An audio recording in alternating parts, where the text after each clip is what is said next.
Sir మీ పేరు? నా పేరు చలపతిరావు అండి, కాకరపల్లి చలపతిరావు. ఏం చేస్తూ ఉంటారండి?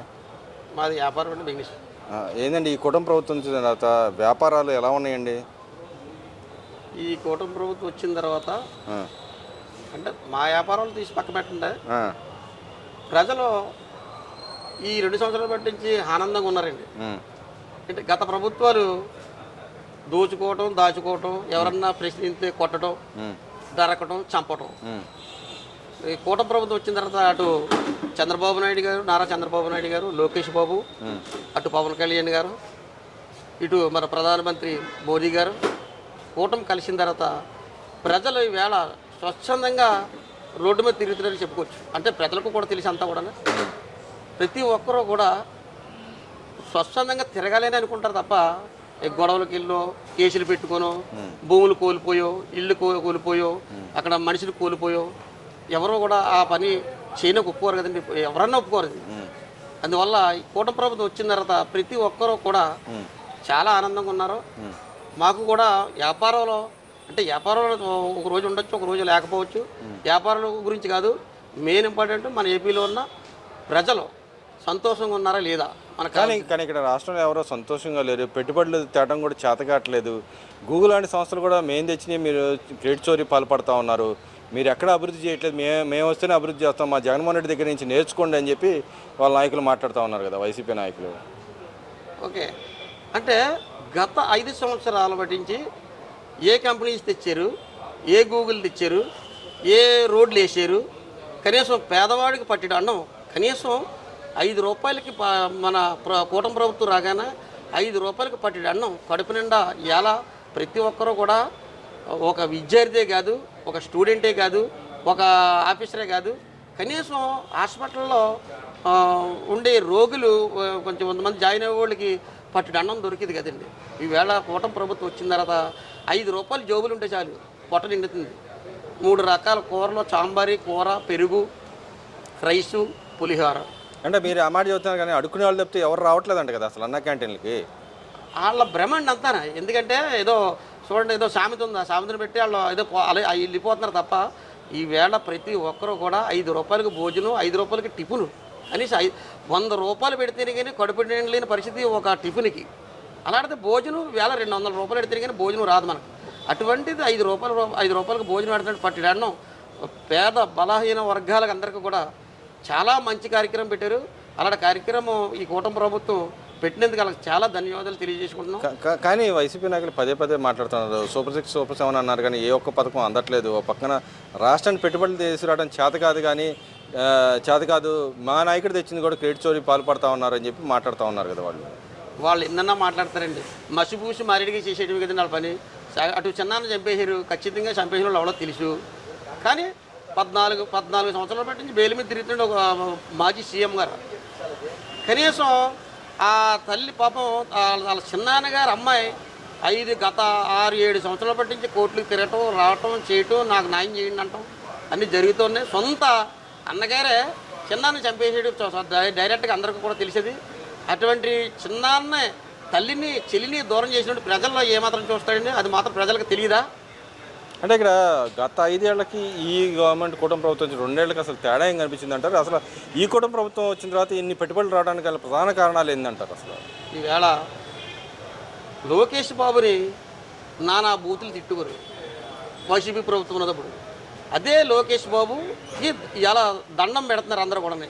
అదే వైసీపీ మనుషులు ఎక్కడెక్కడికో ఇతర రాష్ట్రాలు వెళ్ళి, ఇతర దేశాలు వెళ్ళి అతను గూగుల్ వంటి ఒక ప్రాజెక్ట్ని 1,00,000 జాబులు పడతాయండి. నిన్నే మరి ప్రధానమంత్రి గారు, అవతల గవర్నర్ గారు, అవతల ముఖ్యమంత్రి చంద్రబాబు నాయుడు గారు, మన కూటమి ప్రభుత్వం అందరూ కూడా కలిపి నిన్నే అక్కడ శంకుస్థాపన చేయడం జరిగింది వైజాగ్లో. మరి అటువంటి కంపెనీలు అతని తెలివితేటలతో వీళ్ళ కూటమి కలయికలో వీళ్ళ తెలివితేటలతో మరి తీసుకొచ్చి ఈవేళ వైజాగ్లో పెట్టారు. ఈవేళ యువతకు అందరికీ కూడా ఉద్యోగాలు వచ్చేలాగా ఏర్పాటు చేస్తున్నారు. అయిన ఎప్పుడన్నా ఈ ఉద్యోగాల మహిళని, తర్వాత ఈ కంపెనీస్ అని, తర్వాత రోడ్స్ అని, కనీసం ఒక టీడీపీ నాయకులు కాపాడితే చాలండి. ఎక్కడ కాపాడితే చాలు, ఆడి మీద ఏదో గొడవ పెడతాం, ఆయన ఏదోలాగా టీడీపీ ఫోటో తీయించేయడం, లోపల తీయకపోతే పోలీసు వారితో కొట్టించి లోపల వేసేయటం. ఇదే పని నేర్చుకున్నారు తప్ప కనీసం అభివృద్ధి అంటే ఏటో, సంక్షేమం అంటే ఏటో, ప్రజలు మనం చాలా బాధలు పెడుతున్నాం, ఇబ్బందులు పెడుతున్నాం అని చెప్పేసి ఒక్కరోజు కూడా ఆలోచించకుండా దోచుకోవటం, దాచుకోవటం ఈ విధంగా చేసేవారు. అలాగే రాళ్ళ మీద, ముక్కురాళ్ళ మీద ఆయన ఫోటోలు, పాస్బుక్కుల మీద ఆయన ఫోటోలు, మళ్ళీ డాక్యుమెంట్, ఒరిజినల్ డాక్యుమెంట్ మళ్ళీ ఆయనకి ఇచ్చేయాలంటండి. ఏంటి మీది నాది పొలం అయితే ఒరిజినల్ డాక్యుమెంట్ ఆయనకి ఇచ్చేస్తే ఈ డాక్యుమెంట్లు అన్నీ అటుకెళ్ళి ఎక్కడో దగ్గర తాకట పెట్టేసి ఇంకొక 2 లక్షల కోట్లు 2 లక్షల కోట్లు తెచ్చుకుని దాచుకుంటాడు అంతే. దాచుకోవడం, దోచుకోవడం వాళ్ళ పని ఇంకేమీ లేదండి. కానీ ఇక్కడ ఈ గవర్నమెంట్ వచ్చిన తర్వాత ఎక్కడ చూసినా కూడా అన్నీ అయితే ఒక పక్కన యూరియా రావట్లేదు, కొరత ఏర్పడుతుంది. ఏది వచ్చినా ఈయన వస్తే అన్ని కొరతలు తప్పితే గవర్నమెంట్ పరిపాలన సరిగ్గా రావట్లేదు. నిన్నగా మొన్న పెట్రోల్ కొరత 4 రోజుల నుంచి ఉన్నా కూడా పట్టించుకోవడం, ఎక్కడ నిద్రపోతూ ఉన్నారు. సొరకాయ కోతలు అయితే కోస్తూ ఉంటారు కానీ, ఇన్ని కోతలైనా కోస్తూ ఉంటారు కానీ ఎక్కడ పెట్రోల్ డీజిల్ దొరకని పరిస్థితి. రైతులందరూ ఆత్మహత్యలు చేసుకుంటూ ఉన్నారని చెప్పి మాట్లాడుతూ ఉన్నారు. అదే మా జగన్మోహన్ రెడ్డి గారు ఉండగా కరోనా లాంటి విపత్తుల మీద తట్టుకొని ప్రజలకి ఎంతో మేలు చేసామని చెప్పి చెబుతూ ఉన్నారు. నిజమేందో అంటారు ఇక్కడ అసలు పట్టించుకోవట్లేదు గవర్నమెంట్ అనేది. పెట్రోలు డీజిల్ గురించి చెప్తాను సార్. ఇదే వైఎస్ఆర్ ప్రభుత్వంలో చేసిన వాళ్ళు, వైఎస్ఆర్ సీపీ నాయకులు అందరూ కలిపి 2-3 రోజుల్లో పెట్రోలు డీజిల్ కొరత జరుగుతుంది, మీరు అందరూ జాగ్రత్తగా ఉండాలని చెప్పి చెప్పడం జరిగింది. వాళ్ళు చెప్పడంలో మన ప్రజలు ఏం చేశారంటే, 1 లీటర్ కొట్టించుకుండి బొంకుకి వెళ్ళి 1 లీటర్ కొట్టించుకుండే వ్యక్తి అమ్మో 2-3 రోజుల్లో మనకి పెట్రోల్ డీజిల్ దొరకదేమో అని ఒక కాన్సెప్ట్ తోటి వీళ్ళు 1 లీటర్ కొట్టించుకున్నవాడు ఫుల్ ట్యాంక్ చేయించుకునేవాడు.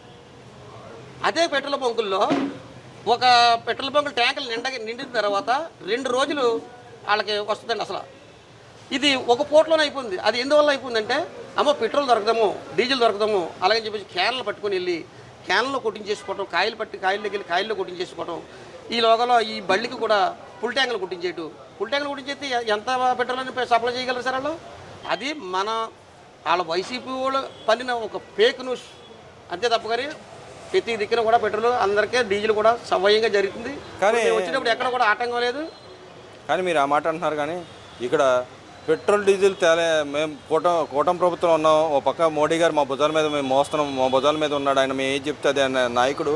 పక్క రాష్ట్రాలు కాంగ్రెస్ పార్టీ పాలిత ప్రాంతాల్లో ఎక్కడ పెట్రోల్ డీజిల్ కొరత లేదు. మన ఆంధ్ర రాష్ట్రంలో పెట్రోల్ కొరత సృష్టించింది ఈ గవర్నమెంటే. దోచుకోవడం కోసం ఒక సిండికేట్గా ఏర్పడి ఇక్కడ దోచుకుంటా ఉన్నారు అని చెప్పి అంటా ఉన్నాడు. ఇంకో పక్కన పెట్రోల్ డీజిల్ తీసుకురాలనే నాయకుడు కంపెనీ ల్యాండ్ ఇచ్చి తెస్తాడని చెప్పి సజ్జల రామకృష్ణారెడ్డి మాట్లాడుతూ ఉన్నాడు.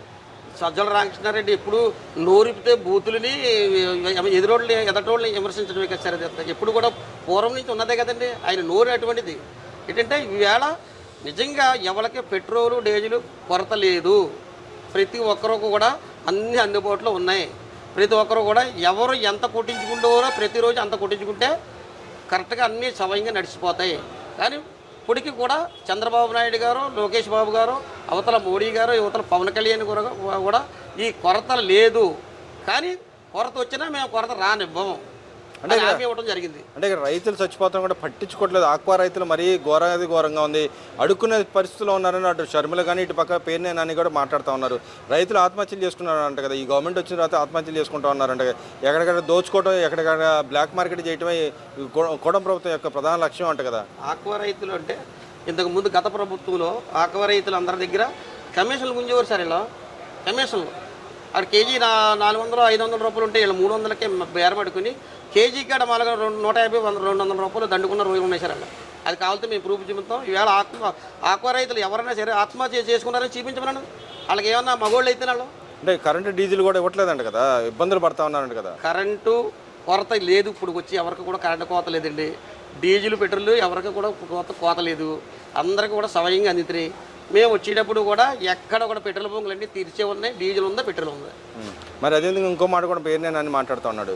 అయితే తెలుగుదేశం పార్టీ విధానాలు చూస్తే కనీసం పడుపు చేసే మహిళ, నికార్సైన మహిళ, అలాంటి విధానం కూడా లేని పార్టీ అని చెప్పి విమర్శిస్తూ ఉన్నాడు. వేసి కన్నా హీనాధిహీనమైన ఈ పార్టీ విధానాలు సరైన విధానాలు కాదని విమర్శిస్తూ ఉన్నాడు. అంటే ఎలా చూస్తారు ఇక్కడ పార్టీ అన్న ఇక్కడ సంస్థాగతంగా ఇంత పెద్ద ప్రోగ్రాం పెట్టుకుని ఇంత పెద్ద కార్యకర్తలు భారీగా జరుగుతూ ఉంది. ఒక పక్కన ఇలాంటి వ్యాఖ్యలు చేయడాన్ని ఎలా చూస్తారంటారు? అంటే ఒక పక్కన పార్టీని ఘోరంగా తిడతా ఉన్నాడు. పార్టీ వేసితో సమానంలాగా ఆయన వేసి కన్నా హీనంగా చూస్తా అన్నట్టుగా మాట్లాడుతాను. ఎలా చూడుతుంటారు ఇక్కడ?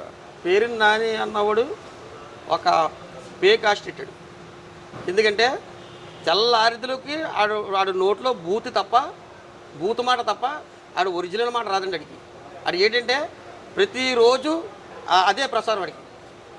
చంద్రబాబు నాయుడు తిట్టాలా, లోకేష్ని తిట్టాలా, పవన్ కళ్యాణ్ తిట్టాలా, మోడీ గారిని తిట్టాలా, మీ ప్రభుత్వం బాగోలేదు అలాగని చెప్పేసి. అంటే బాగున్న ప్రభుత్వాన్ని బాగోలేదు అంటంలో వాళ్ళే తిట్టండి. అంటే ఇక్కడ మరి ఇలాంటి నాయకులు వ్యాఖ్యలు చేసిన గతంలో అన్న మన ఈ టీడీపీ పార్టీ మీద ఏదో జగన్మోహన్ రెడ్డి మాట్లాడినాడని చెప్పి కార్యకర్తల మీద, నాయకుల మీద, ఇటు పార్టీ ఆఫీస్ మీద దాడి చేసిన పరిస్థితి. ఇంకో పక్కన నిన్నగా మొన్న ఏదో ఆంధ్రప్రదేశ్ పేపర్లో ఏదో రాశాడని చెప్పి ఒక ఆర్టికల్ వచ్చింది, దాడులు చేసిన పరిస్థితి. ఎందుకని పార్టీ చర్యలు ఒక పక్కన కోర్టులు కూడా చర్యలు తీసుకోమన్నా కూడా ఎందుకు చర్యలు తీసుకోకుండా స్తబ్దుగా ఉందంటారు పార్టీ అసలు? ఇప్పుడు గవర్నమెంట్ కానీ ఏదో విధంగా కూటమి ప్రభుత్వాన్ని ఎడగొట్టాలని ప్లానింగ్ అలా.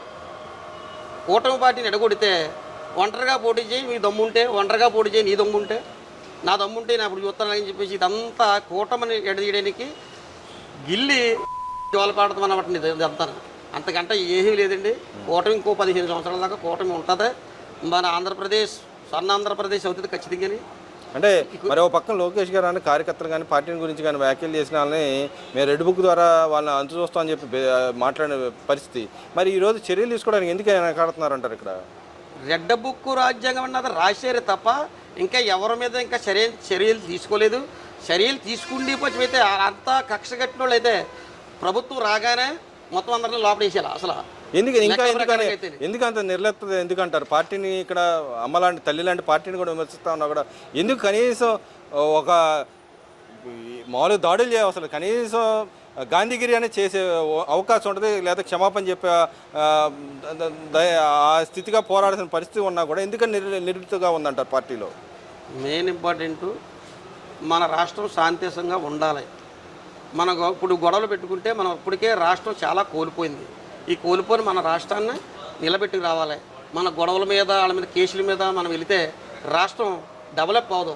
అందువల్ల ఇలాగ ఈ గొడవలతో ఉన్నామంటే ప్రజలందరూ ఇబ్బందులు పడతారు అని ఒక కాన్సెప్ట్తో మన వాళ్ళు ఎవరు కూడా గొడవలకు వెళ్ళకపోవటం. అంటే కేసులను పెట్టచ్చు, కనీసం చట్టపరంగా కూడా ఎందుకు చర్యలు తీసుకోలేకపోయారంటారు? ఎంతపటికి గతంలో కూడా ఎన్నో వ్యాఖ్యలు చేశాడు, నిన్న అంత ఘోరంగా తిట్టినా కూడా ఎందుకు చర్యలు తీసుకోలేకపోయిందండి? ఇప్పటికి కూడా ఈ క్షణం కూడా ఎందుకు చర్యలు? అక్కడే అండి మంచోడికి మొండోడికి తేడా అక్కడే అండి. ఎప్పుడైనా సరే మంచిగా చేసుకోకపోవటమే వీళ్ళ పని. నారా చంద్రబాబు నాయుడు గారు, లోకేష్ బాబు గారు, కూటమి ప్రభుత్వం వాళ్ళ అలగల గొడవలకు వెళ్ళి ఏదో గొడ్లపోటు, చిన్నాన గొడ్లపోటు సాక్షులనే 4-5 డైరెక్ట్గా చంపేసింది ఎక్కితండి జగన్మోహన్ రెడ్డి అనేవాడు.